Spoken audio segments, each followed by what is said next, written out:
So last time, in case you forgot, we had the rain scene, but without the rain, so we didn't have as much of a reason for Yatacon to be as he was. It was a scene that didn't fully understand that the rain scene is kind of a gestalt. It's made of many parts, and all those parts serve more purpose than merely being set dressing. Which is a little lame, a little sad, but it was fine. I kind of like that this time there was a more proactive stance from the Inko stand-in.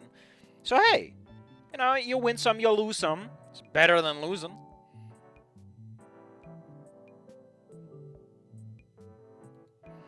But that aside, I don't even know what this chapter's gonna be. What was? Oh yeah, it's Buster O'Nuts. How could I keep forgetting that? We're gonna go to Buster O'Nuts. I just... Like, I don't know what to tell you that we had a scene that's, like, super sweet, and then it's, like, she gets bullied super hard. And then we get this. We get the tear-jerking rain scene, and then we get Buster O'Nuts. I don't know what to tell you, man.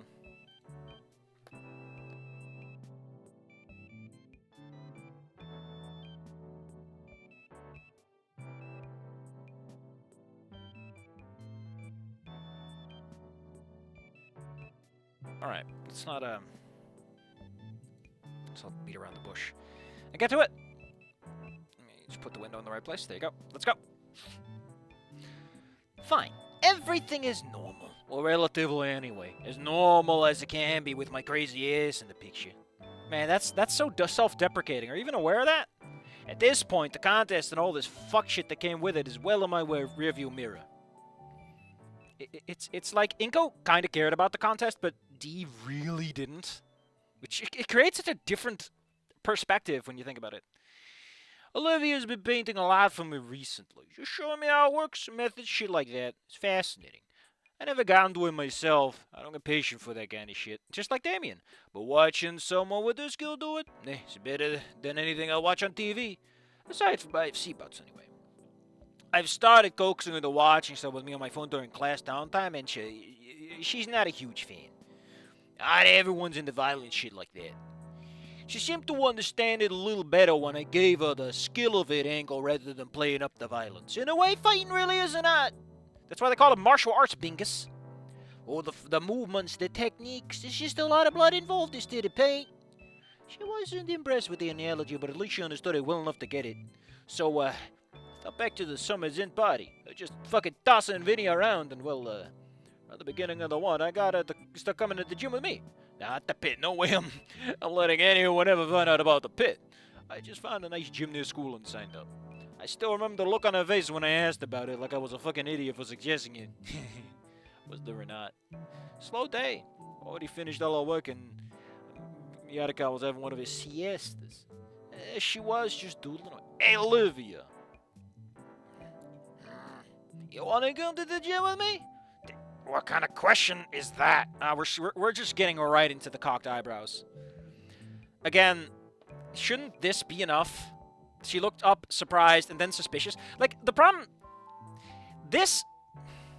Why are you doing stage directions for eyebrows if you're just going to describe the emotions? It just looks weird in the same sentence. It's like this man needs his cocked eyebrows. Everyone has DreamWorks face at all times. We're going to skip it from this point forward. Just assume that everyone at all times has one of their eyebrows just going whoop, and the other one is... Dude, what kind of question is that? I gave her the dumb fuck look, which was punished with a swift tail slap across the small of my back and a wild gesturing at a wheelchair. Are we supposed to describe actions instead of emotions here, buddy? I thought we were, cocking eyebrows. Come on. After promptly massaging the stinging pain out of myself, I cut my eyes at... I think that's just a manner of phrase he uses, but every single time I think about someone actually sliding a knife across your eye to split it in half and hissed out my words. Olivia does like fucking billions of athletes and witches. Do you know what the Farrah fucking Olympics are? She looked suspicious, which prompted me to bring out my phone and start Googling some of them that I knew. She was shocked. Apparently, I had no idea this side. How the fuck do you not know about that? Shouldn't at least Ben have brought up, like, the Paralympics and stuff? That feels like a Ben thing. She was still hesitant about it, but after telling her I would only ever ask her once a week, I wouldn't force it. Once a week's still a lot. You have school, man. Once a week is a lot. I wouldn't force her to do what she wanted to, she agreed. It occurred to me that we hadn't swapped numbers yet, and she was a little perturbed when I told her how long Damien and I had been texting. She put her name in my phone as Live Long, which is weird, but... Again, who... I forgot. If the original context is like she forcefully puts her phone in like with Inko, because Inko's a little pushover. But with D, I don't see that happening. That would more be like, you know, a request or recommendation. I don't fucking know. Or his own cleverness. You know, Olivia's gonna live long, even though it's more about the fighting game character, I think. I don't know. With that resolved, I texted her the address of the place in nowhere. God, she was so clueless about it at first. It was hilarious. And the look on her face when she rolled into the gym for the first and saw me in my compression shorts, hauling myself up and down the pulpit. That alone was worth it. I think she might have killed over and died if I was shirtless, but nah, I had a compression shirt on too. What are compression shirts and shorts? Never heard of them. I think she wasn't dressed right either. Still, just the same skook. Yeah, hoodies are not good for sporting for a variety of reasons. At least, you know, if you're inside, in a place where, you know, Rocky Balboa taught generations the wrong idea. She was embarrassed as hell, but I picked a gym that was dead as fuck, even when it was busy on purpose. The people that were there didn't give a shit. I forgot this chapter is fucking huge. Why did I do this to myself at 8 a.m.? It's 8 p.m., Safi. It's evening. Nice little place. The only reason it wasn't more populated was because it was one of those rich folk gyms. Wasn't bad, just meant all the equipment was top of the line. She wasn't sure she wanted to do so when she wasn't really dressed for anything else, so I just started it with lat pull downs after having to take a hoodie off, and you're after Jesus Christ, that girl's strong. The form was all kinds of whacked the fuck up, but of course old personal trainer D operating that corrected the issues. Soon enough she was sweating with the best of them. Do dinosaurs even sweat? I don't think it's ever come up that much. After that session was over, I told her about a couple of exercise blocks she should look into, gave her some tips on clothing. It's so weird to read that because, like, the entire point of original Inko is, like, Inko going to blogs is a bad thing, but that's because he's a little pushover. D probably has a bit more situational awareness, shall we say. She was awfully nervous about the clothing selection. She's what we like to call, she's got a pizza body. You know, she likes the pizza. And I really didn't want to come off as a creep by trying to get her into tights or something. I mean, those tights... I eventually just suggested some good length shorts. And, you know, kind of a baggy shirt for her. Something that breathes at least. And the next time she showed up was a little as obvious she had no fucking idea what the fuck she was doing. She seemed to have taken a sign to the resistance band, so I started coaching her different areas of her upper body she could focus on. God, the look on Damien's face when he found it was so fucking priceless. It was like he having a nuclear meltdown. Olivia seemed to have found a groove regardless. I would like to point out, I have an issue with this. This is like a big step for Olivia, and we're just fucking skimming the milk here. This could be an adorable scene on its own. We're just skimming this motherfucker. Like, I get it. It's probably not relevant to the plot, and it's like a side note, but come on, man. Feels like it should mean more than that. Olivia seemed to have found a groove regardless, though, even if she still only works out once a week. I'm fine with keeping it that way. I don't want to take more time away from her other hobbies. And full of weeks have passed since we started. Damn, we're like in October? November? Probably November-ish. Because it was end of September. Yeah, it might be October, November. And to my surprise, she has not denied any of my offers once. It's a workout day of the week, and I'm in the zone right now, going ape shit on the chest press when I hear my phone go off in my gym bag. I contemplate ignoring it, but it's better. I just take a break and answer it. I raised the phone to my ear and barely managed to get out hello before my eardrum was ruptured by Damien's loud ass exploding through the speaker. Deedster! I have to hit out my curse silently so I don't disturb the other gym goers. Olivia's headphones on and she's absolutely pile driving away some reverse butterflies. This feels so fucking weird. Olivia has never had, yeah, in the opening sequence when she drives by at max speed and she's implied to be strong, but I thought that was just, like, natural talent more than anything she practices and exercises. Like, does her room even contain any exercise equipment? It's so weird that she's just immediately into this. We have no intervening scenes. We don't establish anything further. It's just, yeah, this is Olivia now, I guess. Shrug? Fucking shit, Damien. Inside voice. Motherfucker, what? I need to ask you something, bro. Okay, he sounds desperate and urgent, which is kind of new. Is everything okay? There's a tense pause when he speaks again. Well, he's back to his lackadaisical tone again. Me and Liz are going to the arcade. You want to get Olivia and come? Listen, I'm under the strong impression that Damien was not fucking going without Olivia. That was the whole point. I'm silent for a brief moment before I grunt in irritation. Is that it? What the fuck, Damien? You call me like someone's dying? Give me a word, you jackass. Nah, bro, just asking. Where are you guys at? I'm with Liz right now, so we can swing on by and get you. It's gym day, dog. Really? Oh, crap, I forgot. Well, shoot, I guess I'll... Hey, I didn't say no yet, you goofball. Olivia's in the zone right now. I'll talk to and text you, alright? Just hang tight. Just hang tight. He gives me an affirmative and I hang up. Step over to Olivia's workspace and wave my hand into a peripheral vision. She cranks out one last rep and sits back up with a huff, slipping her headphones down her neck, sweat peeling down her rivulets. Listen, go play fucking Rain World Downpour Edition if you're so obsessed with rivulets. She puts her head back up when she works out, and I gotta say it's a good look. I mean, admittedly, it's a big switch of character to the point that it feels more like wish fulfillment, that we haven't really done much to establish it. We've just fast-forwarded through the actual fun stuff, but whatever. I can just manipulate people like this, apparently. I mean, like... There is the element of, right, of, like, Olivia and the blackmail and, like, hurting her hand, wrist and everything. There's a whole lot of weird elements that... They're gonna... She reaches down and pulls up a canty, taking a heavy draw from it as she cocks her. Taking a heavy draw as she returns to the neutral expression, silently telling me that to say what I wanted. Well, Damien and Liz are going back to the arcade. Wanna know if we can go? I'm game if you are. I don't know, kind of sudden. It's fine. I mean, listen, I would like to point out that this has been like once a week. It's been a handful of weeks, like 4 weeks at most, ish. She's gone to the gym 4 times in total. That's fine. We can end it for today. It's been a while since we actually, hung out instead of, I know that we do this together, but it doesn't really feel like hanging out. It just feels like work. What? This doesn't count? Sorta? Are we really hanging out just off in our own little worlds? I mean, that's what good exercise does, is it brings you in the zone. I guess not, but I still don't know if I want to go. Oh, come on. I've been bombarding you with my hobbies. It's only fair you get to do the same. You can show me your favorite games and shit and make fun of me for being bad at them. At that, she looks tempted. She rolls her head around a little bit and then sighs and glances back up at me. Okay, but you owe me. It's sure is alright. Sit the showers and get changed. I'll text Damien, let him know what's up, and we'll go then do the same. Oh, I see. She nods, deftly placing herself at the witch and rolling off into the locker room, just getting her stuff. Where's my phone up? Damien time. She said yes, just gotta take your time though. We gotta get changed and shit. Yeah, bro. Okay, we're on our way. You're at the same gym you told me about? Yeah.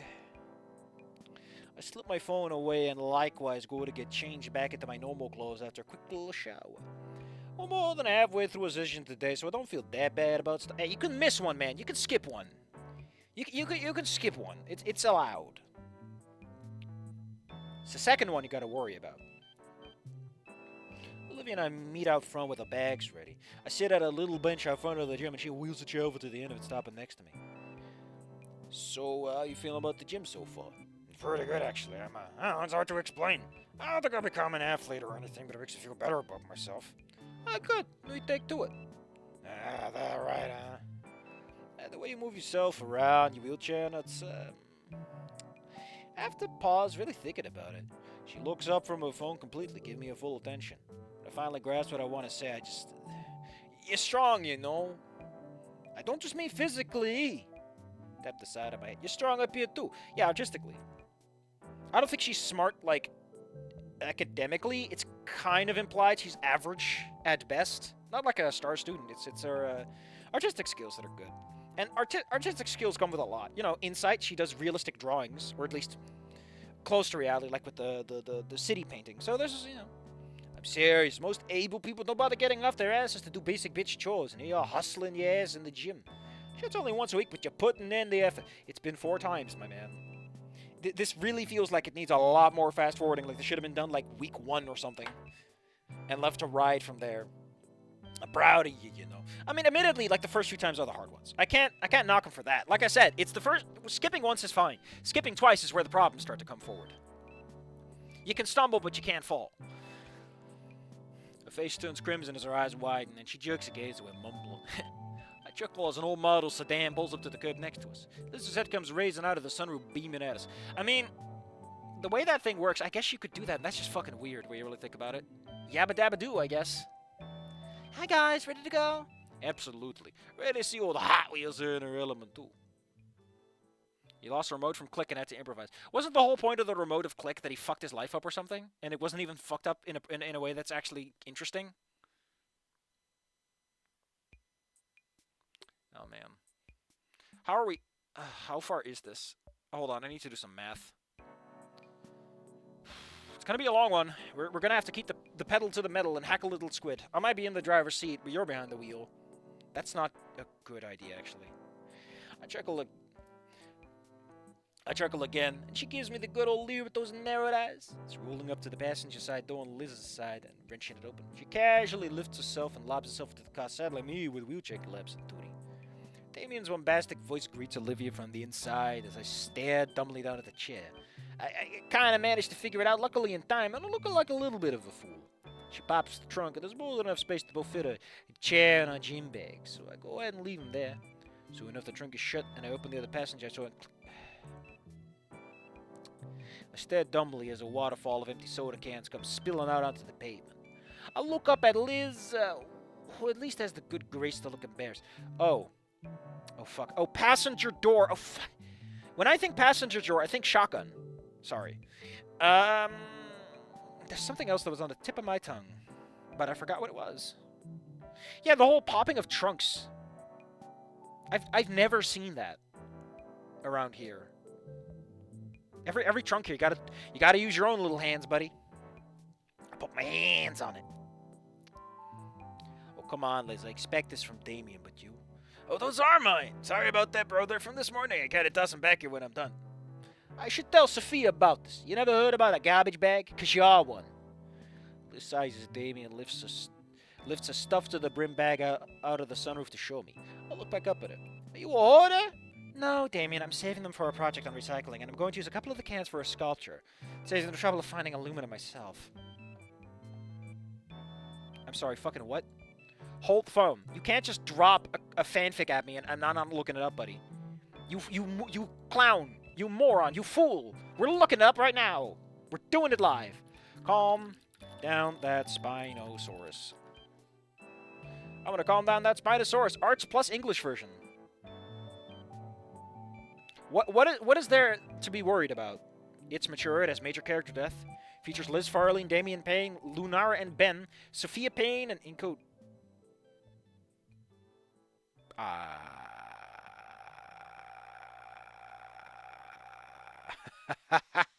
Holy shit, these tags. How is this mature if it has adult content? MILFs, great. Pregnancy, not suitable for work art. Character... What the hell is happening in this one? What is happening? It's written by a Russian, of course. If you want something that hits you from left field, you find yourself a Russian fic writer. They'll fuck you up. Guaranteed. Oh, thank God. It's actually taking... I was wondering if this was during high school, but no. No, this is like several years in the future, and it's not that weird. Oh, sweet mother of God. Okay. Oh, interesting. We're not using quotation marks for our quotations. I mean, to be fair, that might be because it's translated from Russian. It might be a Russian thing. Might just be a personal preference.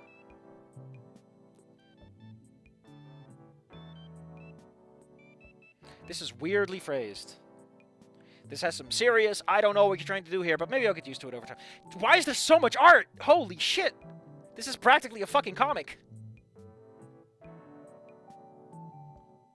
What the hell? What the hell? Vinny beats the shit out of Inko, what? What the hell? Why is there so much art? And it's not even that bad. It's like pretty good. What the hell's going on? Man, Warlocracy didn't lie to me when he implied. Jesus. Fuck.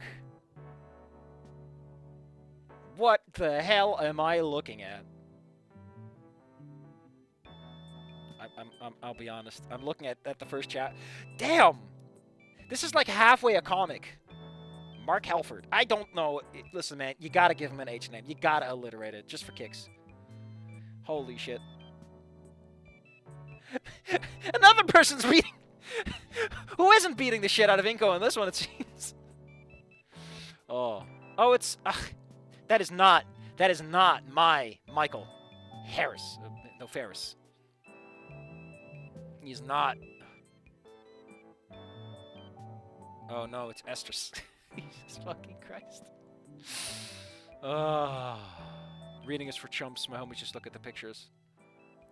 I'll be honest, I have no fucking clue what this is gonna be about, but my god. Why is this comment so big? You know what? We're gonna...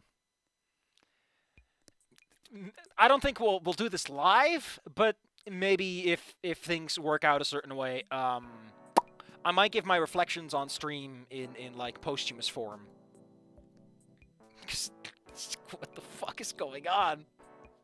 Listen, when I say I want this shit hammy, I want my butter. I want my bread buttered. That shit is buttered bread. That is a. You can hear the toast scrape from how much butter is just sliding across. Damn. Who doesn't like a little madness on a hot summer's day? I don't know. I don't want to look Transylvania. I want to look at... Ugh. I like how you think this is the worst thing I've ever read in my life. My man, you have no idea the depths I've already abseiled into. Good old clap on the back. Let's go back to the one that isn't setting brand new lows for things I've discussed on camera. Ooh. I always felt this was sarcastic with the whole, like, I need it for aluminum. Just recycle them. You get, like, a couple of bucks, cents per can. And considering how much he drinks, you can get, like, a couple of bucks out of this. And I get to drink as much sodas I want. The front passenger door opens and the trunk pops again. Damien comes out with a new empty bag, filling it up with the cans and putting them both in the trunk. Yeah, those are half drunk, man. You're gonna get soda on your bags. I shake my head and slide into the car. As the last can is removed, and soon enough, Damien's back in the front seat. He spins around and breathes at us.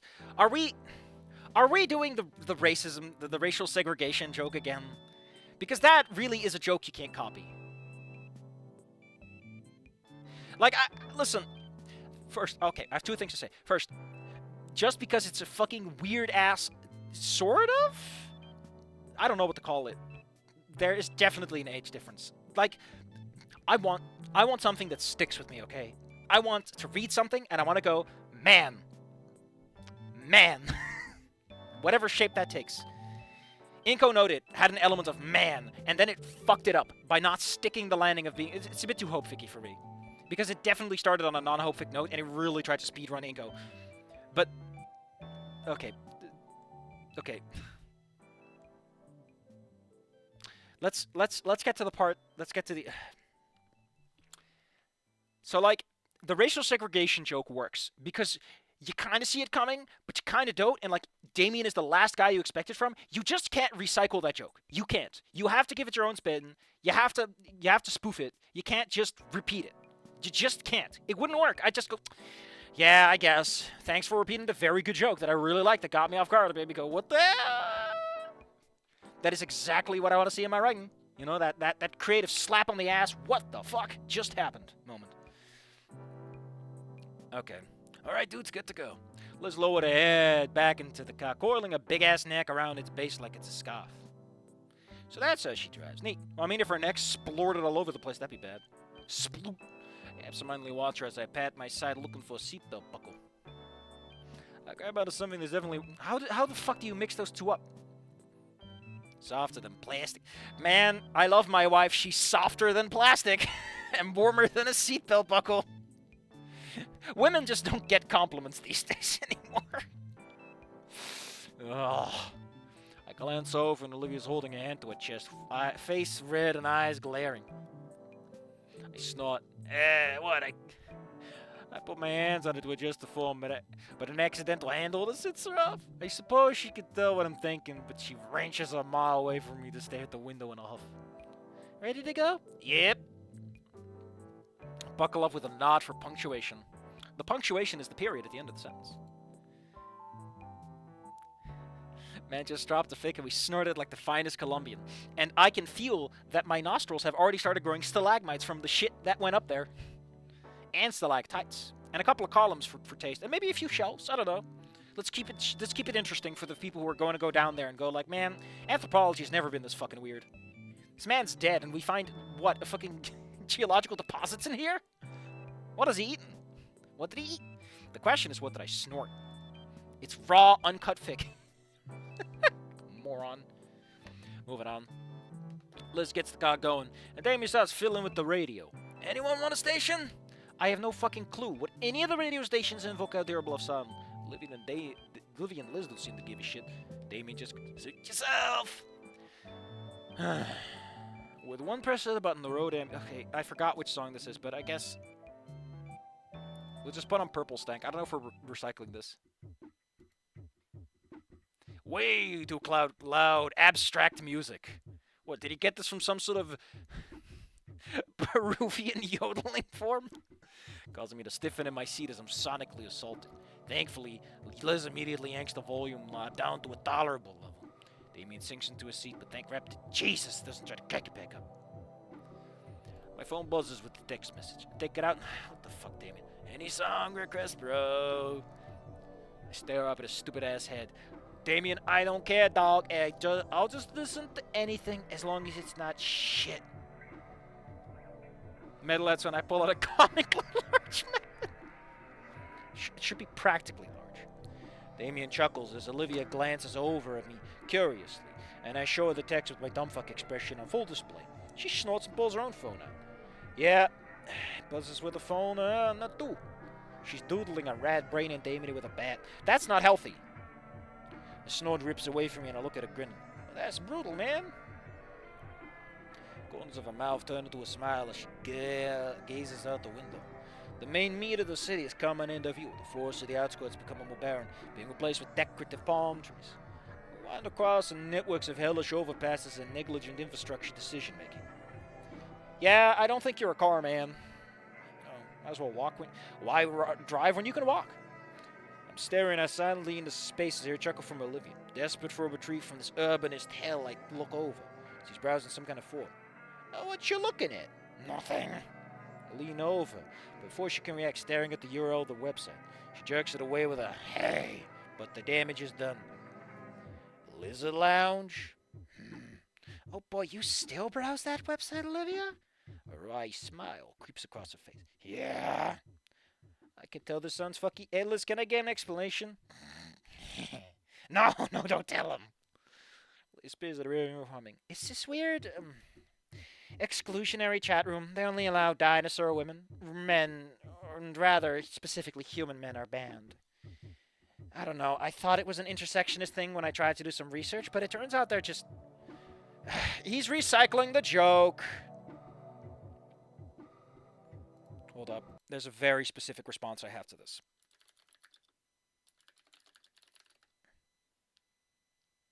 Let me see if I can find the GIF version of this, actually. No, that'd be too much work. I'm lazy. Why doesn't Know Your Meme come up?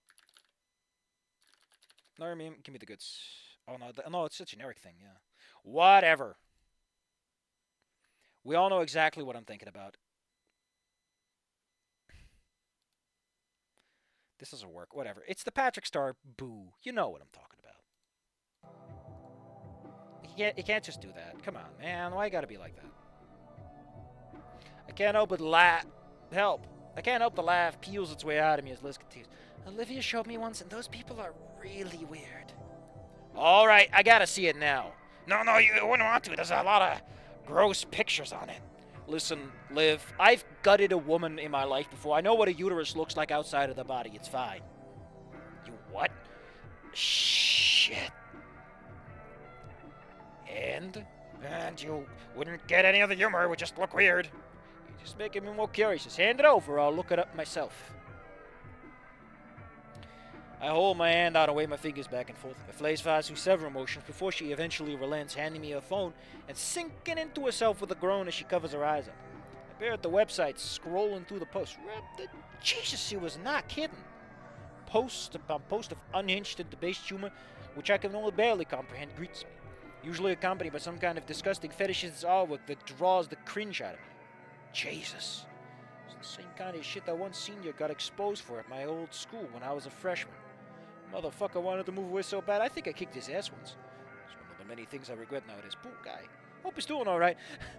I mean, that guy probably could have helped you figure out what the hell you're looking at. Anon has the superpower of knowing what this is. Niche internet humor is this man's forte. Anon E. Moose on the case. It's, unique. You can't really say it's my thing, though.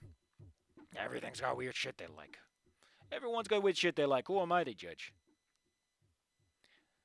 Thanks. Was the car ride to the arcade always this long? God, if I'm recycling the scene with Ophinia, it's going to be even more awkward. Also, why are we repeating things? I thought we were diverging. We're very much on verge in a weird way. How would I do this with Ophinia? Would she even be in the car is the question. Because that's... She'd probably just walk there herself, if anything. Although, originally they're at school and they get picked up, right? God, the idea of... Because... Like, the thing is, she'd sooner give him shit for, like, the weird racial segregation part than, like, the weird fetish stuff. She's like, okay, cool. But, like, you know you're sharing the same planet, right, buddies? And then she throws the phone back at him. Bonk. Ow! That's not a throwing star. It's a phone. Didn't even throw it right either. Couldn't even catch it. Couldn't even do the cool one. We're like 50 minutes away at this point. Don't worry, D. The fountains are integrated. I think D wouldn't give a shit. He'd be the Rosa Parks of this world. If only because he just doesn't have time for it. I grin, reaching forward and lightly slapping Damien across the side of the head. He jerks forward and cackles, and settles down and glances at us. Man, I hope that place still sells hot dogs for just $1. Brother, if they're still selling hot dogs for $1 in this economy, I ain't going any fucking way near them. Yeah, they used to be good, though. Leaving out would save her lunch money just to get some dogs after school. Dee's right. If they're still that cheap, I wouldn't trust it. Costco hot dogs. I've been told about these legendary artifacts. You hit one off the floor that one time, though. That's different! Damien continues yammering about their old adventures, with Olivia chiming in every once so often to correct him whenever he gets a little too bombastic. Soon enough, suburbia is completely gone, replaced with concrete and steel as we arrive at the big city proper. I can't help the odd little feeling the rise in the back of my neck. I only ever come here to go to the pit, but here I am, hanging out with my friends. I thought you lived in the big city proper. I guess I'm wrong. I don't really know where he lives. But I got the feeling he would live, you know, this place ain't anywhere near that slum. But I can't help but feel nervous anyway. Here we are! I still feel like... Given that he fights in the pit and he's already caused some street ruckus, I can totally see him having a spill where he has to fight in front of his friends. Because, you know, someone's like, hey, if it isn't that asshole who cost me money at the pit, you know. You got the setup for it. Fuck it. Unlike Nothing to Something, where Anil just finds a random encounter bunch of jobbers. What the fuck? I pulled out of my thoughts as Liz pulls into the arcade parking lot. Hey, that's a decent verb repetition. Jeez, this place is fucking old. Large glass window covered in sun-bleached promotional leaflets adorn the front of the arcade. A lot of them are leftovers from what I presume was this place's ye old glory days. I bet this joint kicked ass back in that day. Shit, I bet it still does. It's a good place to deal drugs, Mr. Drugman. Liz pops the trunk as I get out, and I swiftly retrieve the wheelchair. Release buttons here, and ka-chink! It flips up. To my absolute horror and intense pain, one of the handles brains me right in the bits. I hit the floor groaning, clutching one hand on the precious family jewels. Fuck. Listen, man, you're never having kids because you fight for a living, man. Odds are by this point, someone has crushed those nuts good. And if not, hey, good on you. Hey, Damien, is solidarity, and let's question if I'm alright. Olivia cackled like it's the funniest fucking shit she's seen in her life. I roll out of my back, staring at the cloudy sky and wishing the Lord would take me right here. Damn, bro, that's tough. He helps me up, patting me on the shoulder gently. Olivia jumped into a chair in the meantime and was grinning like a fool at me. I sneer at her, stepping between my feet to help work the pain out. Fucking wheelchair. Joke Joke's on you, my dick touched it. Itachi scrunches the nose up and rolls by me with a scowl. Ew. Liz looks equally grossed out, but Damien cackles again as he leads us inside. Are you wearing pants? Or are we going monkey? Monkey mode. As soon as we step inside... Oh! I think that's the part we're going to cut this, and I'm going to turn on the music.